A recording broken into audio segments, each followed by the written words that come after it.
Bonjour à tous, ravi de vous retrouver sur Mosaïque. Information, culture et divertissement, c'est dans ce 30 minutes.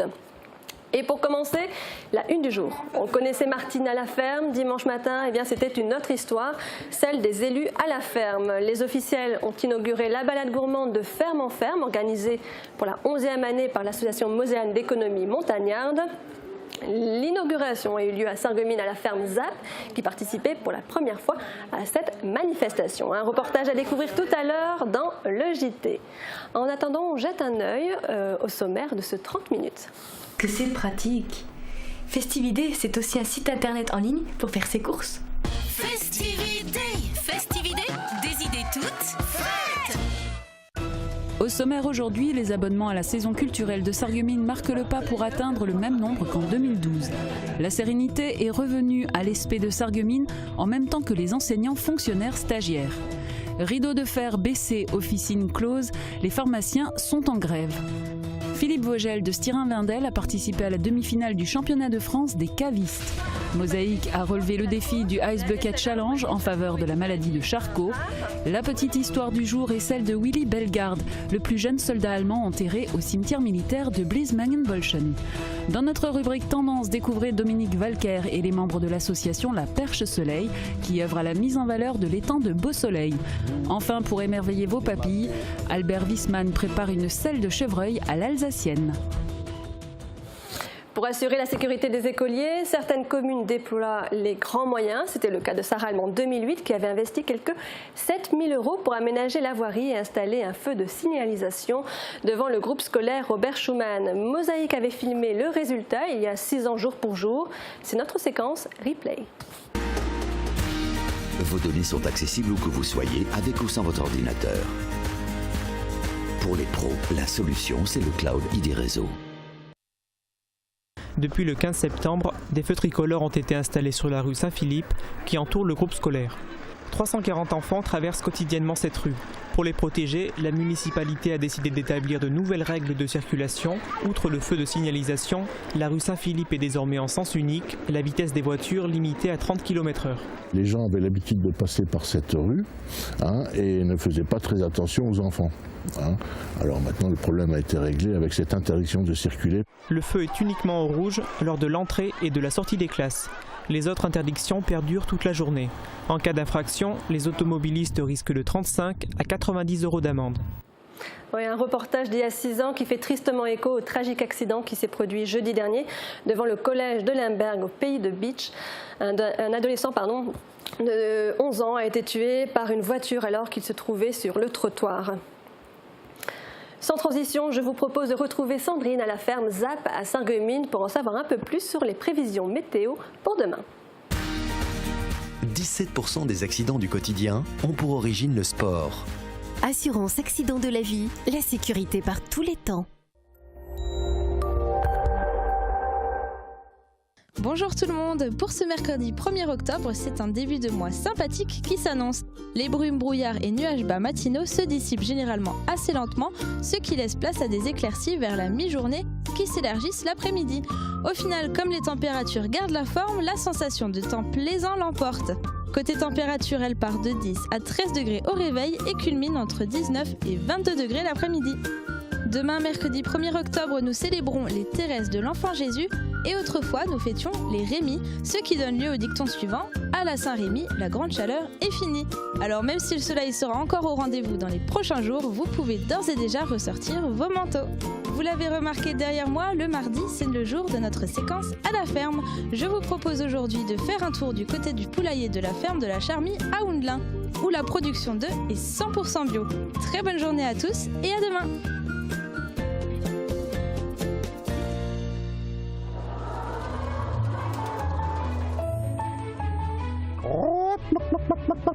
Que c'est bon de voir des poules au grand air. Quand elles ont envie de grains, de boire ou de pondre leur œuf quotidien, elles rentrent au poulailler. À la ferme de la Charmie à Houndelin, 200 poules cote-cote toute la journée. Leur production quotidienne, 200 œufs, 100% bio.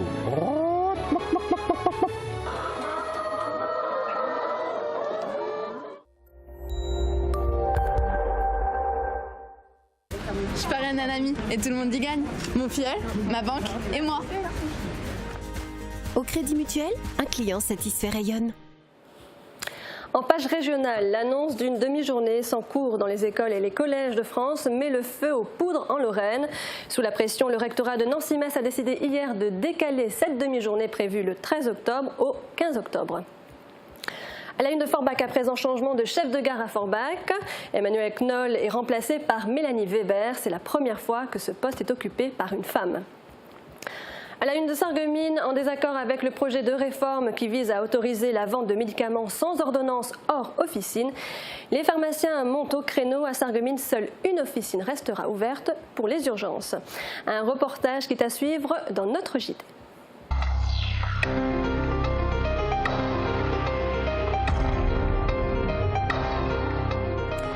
Mais pour commencer, faire disparaître le fossé entre les agriculteurs et la population de plus en plus citadine, c'est le credo de l'association mosellane d'économie montagnarde, notamment à travers sa balade gourmande de ferme en ferme. C'est un reportage de Julia Bitran. Une ferme quasiment en pleine ville. C'est devenu suffisamment rare pour être souligné. C'est le cas de la ferme Zap, rue de Deux-Ponts à Sarreguemines. Et pourtant, elle est peu connue du grand public, et pour cause, c'est la première fois, mais pas la dernière, qu'elle ouvre ses portes aux visiteurs hors sortie scolaire. Là où ils sont étonnés, c'est un petit peu le contact qu'il y a directement avec l'animal. Surtout là, on l'a vu en salle de traite. Il y en a beaucoup qui étaient assez sur leur garde. Ce qui m'a intéressé, c'était pour pouvoir justement avoir le contact avec nos futurs consommateurs. Et donc, ça m'a beaucoup plu, ça me plaît bien. Et je pense que les prochaines années, on aura la joie d'accueillir du monde. Durant l'inauguration, Tartine, et oui, ce n'est pas une blague, c'est vraiment son nom, Tartine donc a mis les élus au défi de réussir à la traire. Pas évident du tout pour certains, beaucoup plus simple pour d'autres. Bon Céleste, viens pour voir le geste. Le geste c'est de haut en bas, mais entre la pratique et la théorie. Quand on veut défendre l'agriculture, mieux vaut savoir donner l'exemple, en particulier le jour des portes ouvertes dans les fermes. L'importance, elle est à double titre, à la fois pour le monde agricole, ce qui lui permet de se rendre compte que le consommateur a aujourd'hui une vraie volonté de retrouver des produits de qualité, d'aller à la rencontre des agriculteurs qui façonnent les paysages, qui produisent de la valeur ajoutée, qui produisent de l'emploi, et puis un intérêt aussi pour le consommateur qui peut, au travers de cette opération, se rendre compte, parce que l'occasion n'est pas souvent donnée aux consommateurs d'aller voir les systèmes de production, d'aller rencontrer les agriculteurs, d'aller voir comment finalement on produit ce qu'on achète régulièrement en supermarché ou en circuit de distribution en circuit court. Les curieux et les amateurs de produits frais ont répondu présent en venant souvent en famille. On est venu toute la journée, on a fait tout le parcours, donc dans le pays de Bitche et à Sarreguemines. On est venu pour rencontrer les producteurs pour savoir où on pouvait se fournir en produits de la ferme. On s'est fourni en farine, en pâtes, en fromage et en viande. Cette année, en se baladant de ferme en ferme, les visiteurs ont pu découvrir 11 sites, essentiellement dans le pays de Bitche et dans les environs de Sarrebourg, mais aussi à Nousvillers-Saint-Nabord et à Sarreguemines. Vous êtes de Saint-Pierre-Silaire? Oui, on connaît pas mal de monde de Saint-Pierre. Voilà, le rendez-vous est donc donné l'année prochaine pour la 12e édition. Et en attendant, notez bien la date, dimanche 19 octobre, la même organise un grand marché paysan sur l'esplanade du Casino à Sarreguemines. Généraliste et qualitative, c'est en ces termes que les programmateurs de la saison culturelle de Sarreguemines définissent leur choix. Nouveauté cette année, le service culturel de la ville développe des coopérations avec le festival transfrontalier Perspective et le festival de théâtre Passage. Jean Birkel a assisté à la conférence de presse et au spectacle inaugural. Regardez. La rentrée des cultureux a démarré un peu plus tôt cette année à Sarreguemines. Au programme, 31 spectacles pour que chacun puisse y trouver son compte, quels que soient ses goûts et sa bourse. Car il faut le rappeler, les tarifs de la saison culturelle de Sarreguemines n'ont pas augmenté depuis 4 ans. Sans doute est-ce judicieux puisque le nombre d'abonnés inscrits en 2014 est en baisse par rapport à 2013 et à peu de choses près, le même nombre qu'en 2012. Je pense qu'on ne va pas faire de commentaires sur ce qui pourrait être une légère baisse, mais bon, là, le contexte est ce qu'il est. Mais on n'est pas venu ce soir sur un événement culturel, sur une rentrée pour cette saison, parler du contexte à l'extérieur. Ce sont tout de même 662 abonnements qui ont été pris pour cette saison, dont un tiers par Internet. Une dynamique qui impressionne Charles Torgman, le directeur du festival Passage. J'étais à Nancy à la présentation de saison du théâtre et vous êtes 2 fois plus nombreux qu'hier soir à Nancy. Bon, moi je suis assez épaté. Épaté aussi de savoir la municipalité offrir gracieusement un spectacle par an à plus de 2300 élèves de maternelle et de primaire. Une volonté d'éducation à la culture qui se traduit dans le secondaire. Des partenariats ont été mis en place avec le collège Jean Jaurès et le lycée Jean de Pange.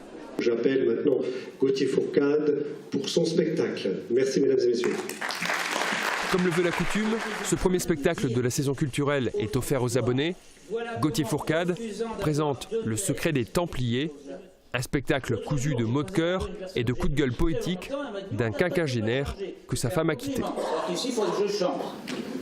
Des fois, je me dis que c'est dommage parce que je suis sûr que le travail, ça a du bon. Rien que le nom tient boulot. Vous voyez, c'est un nom d'arbre, c'est sain, c'est naturel. Chêne aussi d'ailleurs. Boulot à la chaîne, c'est comme une promenade en campagne. C'est une façon de voir les choses. Ils sont de retour après 4 semaines passées au site de formation de Montigny-lès-Metz. La majorité des professeurs fonctionnaires stagiaires a retrouvé l'ESP de Sarreguemines.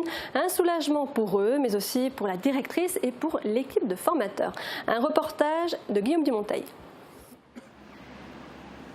On a récupéré une grande part de nos professeurs stagiaires après 4 semaines, on va dire, de crispation. Le sourire est revenu sur le visage de la directrice de l'école supérieure du professorat et de l'éducation de Sarreguemines. En début d'année, elle ne l'avait pas, compte tenu du fait que près des 2/3 des professeurs fonctionnaires stagiaires attendus dans la cité faïencière avaient été affectés à l'ESP de Montigny-lès-Metz. Ceci pour des raisons financières. On regarde le minimum entre le lieu de formation et le lieu de domiciliation et le lieu de formation et le lieu d'affectation.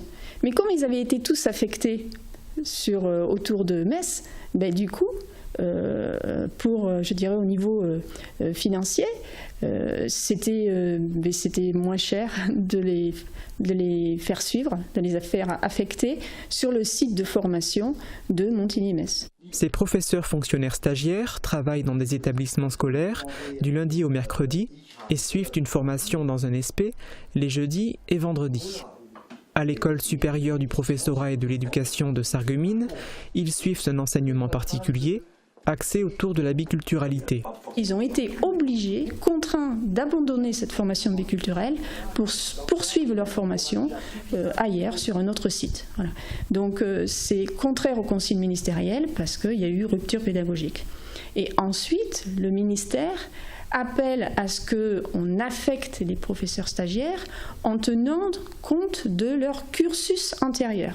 Donc ils auraient dû être affectés dans des écoles, je dirais, proches de la frontière, où on enseigne dans un contexte transfrontalier. Et ça n'a pas été fait.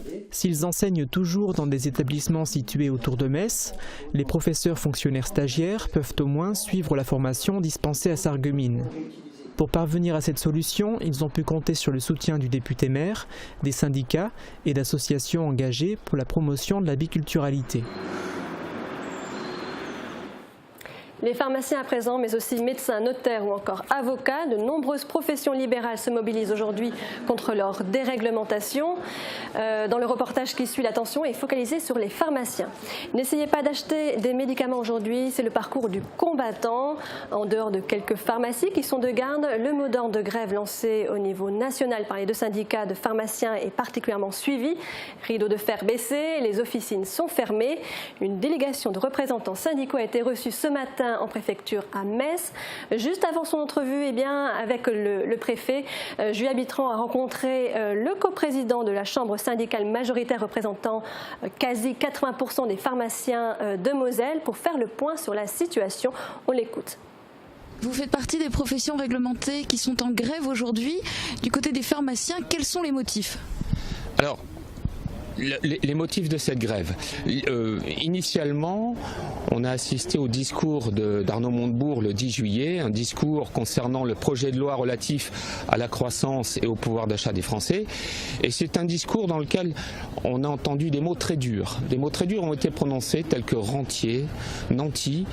On a entendu dire que nous soustrayons 6 milliards d'euros de pouvoir d'achat aux Français. Alors ces propos pour nous sont inacceptables autant que mensongers. C'est la raison pour laquelle nous nous associons aujourd'hui au mouvement initié par l'UNAPL, Journée sans profession libérale. Vous êtes notamment opposé à la vente de médicaments ailleurs qu'en pharmacie, à la fin de votre monopole. Pourquoi ? Alors, d'une manière plus globale, il faut dire que la pharmacie, le modèle pharmaceutique français repose sur 3 piliers essentiels qui assurent sa cohérence et sa qualité. Vous avez tout d'abord la loi de répartition des mots géographiques qui assure la permanence des soins en tout point du territoire, 7 jours sur 7, 24 heures sur 24.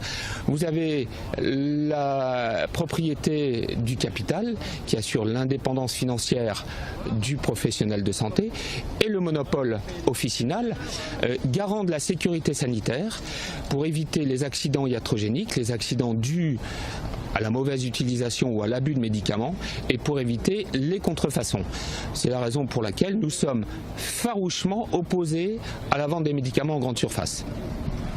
Aujourd'hui, le mouvement de grève au niveau national est particulièrement suivi. Est-ce une journée historique pour les pharmaciens ? Alors nous avons effectivement pas loin de 100% de participation sur la région Lorraine. Oui, c'est une journée historique parce que toute tendance professionnelle confondue, tout le monde s'est associé à cette journée, sentant bien le danger qu'il y avait à la remise en question de notre mode d'exercice.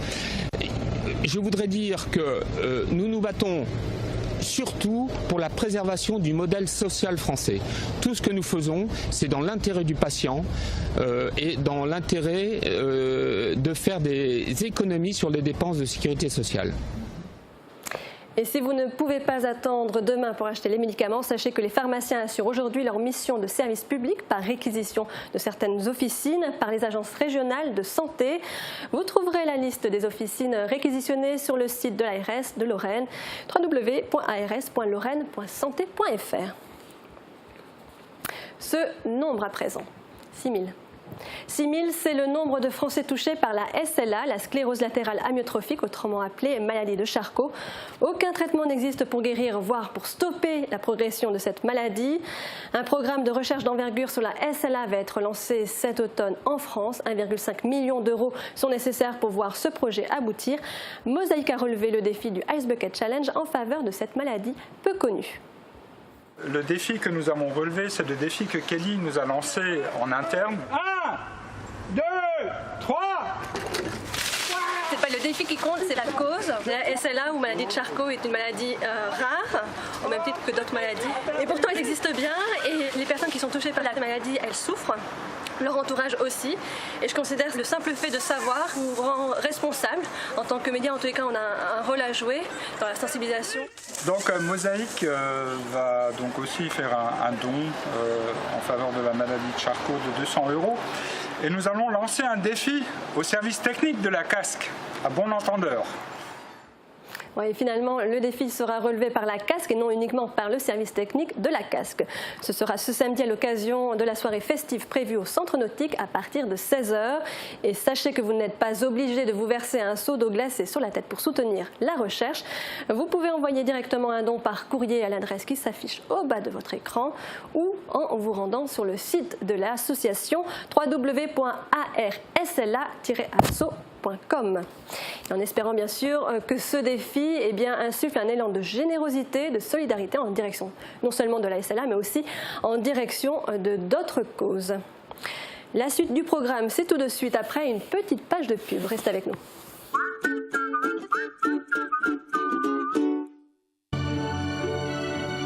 Liquidation totale pour travaux à la bijouterie Finbel. Rendez-vous dès le 23 septembre pour des affaires en or. Samedi 4 octobre, l'événement est au Centre Nautique Sarreguemines Confluence avec les concerts des groupes Les Kékés et Mother Soul. De 16 h à minuit, retrouvez une ambiance de fête avec Aquazumba, Aquadisco, structure de jeux aquatiques, baptême de plongée gratuit et des surprises à découvrir samedi 4 octobre au Centre Nautique Sarreguemines Confluence. Restauration sur place, entrée 2 €. L'Aglo, au cœur de votre vie sportive.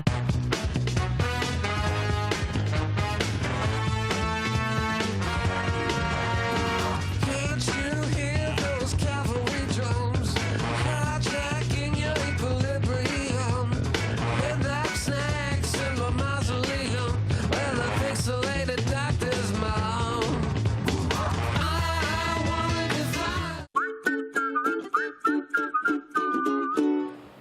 C'est une petite histoire sortie de la grande histoire que l'on va vous raconter aujourd'hui. Catherine Henrich s'est rendue au cimetière militaire de Blismengen-Bolschen et a remarqué la tombe d'un certain Willy Bellegarde.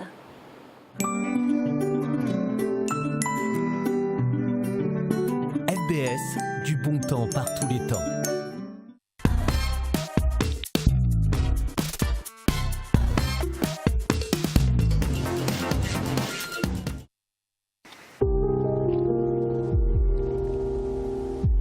Avec Manfred Panek, son aîné de quelques mois, Willy Bellegarde est le plus jeune soldat de ce cimetière. Du moins le plus jeune à avoir pu être identifié. Willy Bellegarde est né le 3 décembre 1926. Sa tombe ne mentionne rien de plus.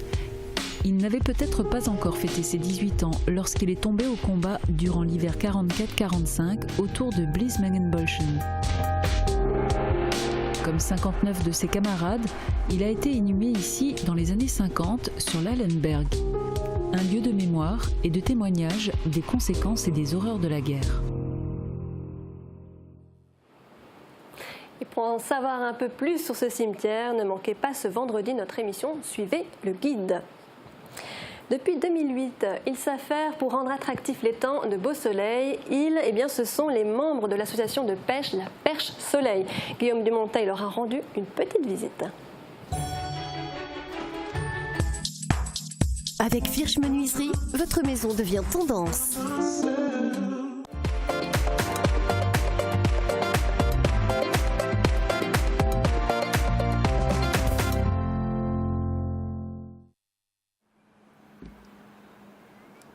Quand je suis arrivé en 2008, quand j'ai fait la reprise du site, pour moi il était à l'abandon parce qu'il était impraticable. On ne pouvait même pas s'y promener, ni marcher, ni pêcher. Dans un premier temps, on a refait tout ce qui était aménagement, place handicapée. Après, nous avons passé au nettoyage du site, tout ce qui était arbres qui tombaient dans les temps, les roseaux, les algues, tout ça, ça a été réglé. Maintenant, nous sommes en train de faire des aménagements avec des poubelles autour pour inciter les gens à mettre les déchets dans les poubelles.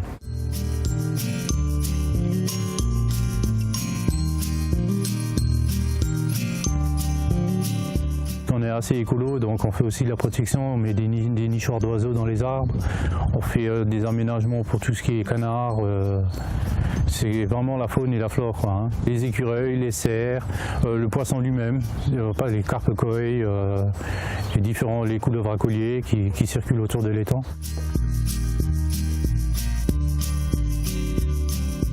Mais je vais récupérer alors. Vous ne prenez pas. Le chalet, c'est un lieu de rencontre et de convivialité pour les personnes qui viennent à notre rencontre. Voilà.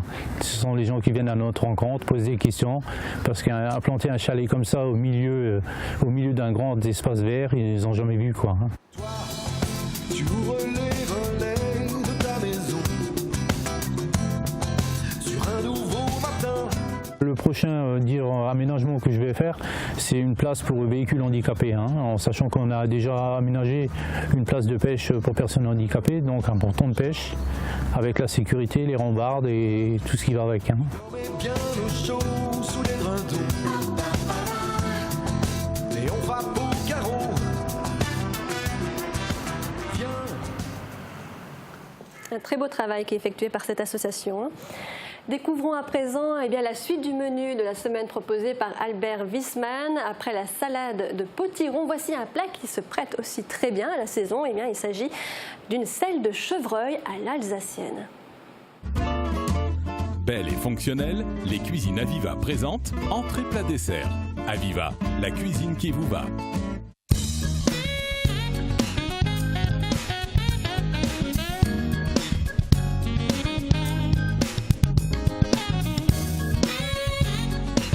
Bonjour chers téléspectateurs, en ce qui concerne le plat principal de mon menu, je vous propose cette semaine de faire une selle de chevreuil à l'alsacienne. Donc cette selle de chevreuil, vous la parez, c'est-à-dire vous enlevez les os, vous en détaillez 2 beaux filets, vous les massez avec, le mieux c'est de prendre un pinceau parce qu'à la masse ça va faire un peu pas évident. Avec un pinceau, vous faites un mélange d'huile et de kirsch.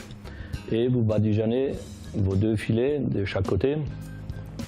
Vous poivrez, mais vous ne salez pas, vous poivrez de chaque côté, vous rajoutez quelques baies de genéviève, vous retournez, vous mettez le tout dans un film alimentaire, vous les entortillez et vous leur faites passer 12 heures dans le réfrigérateur. Passez les 12 heures, le lendemain, vous les ouvrez, vous les mettez ensuite dans une cocotte en fonte de préférence, que vous badigeonnez avec du beurre. Vous mettez la cocotte au four et le tout pour 40 minutes en n'oubliant pas d'arroser fréquemment avec le jus pour pas que ça bronze trop sur le dessus. À côté de ça, en tout bon alsacien, on fait des spätzle. Lesquels spätzle, on les achète frais et on les fait revenir dans un peu de beurre dans une poêle.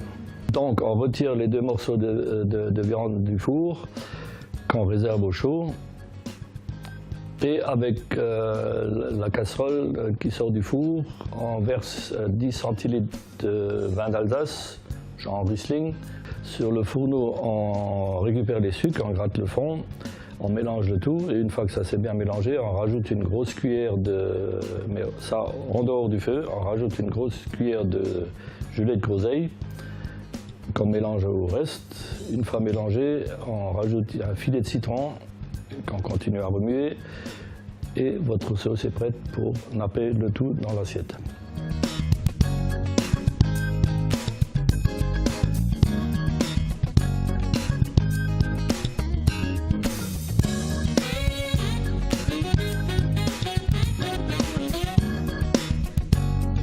Bon appétit!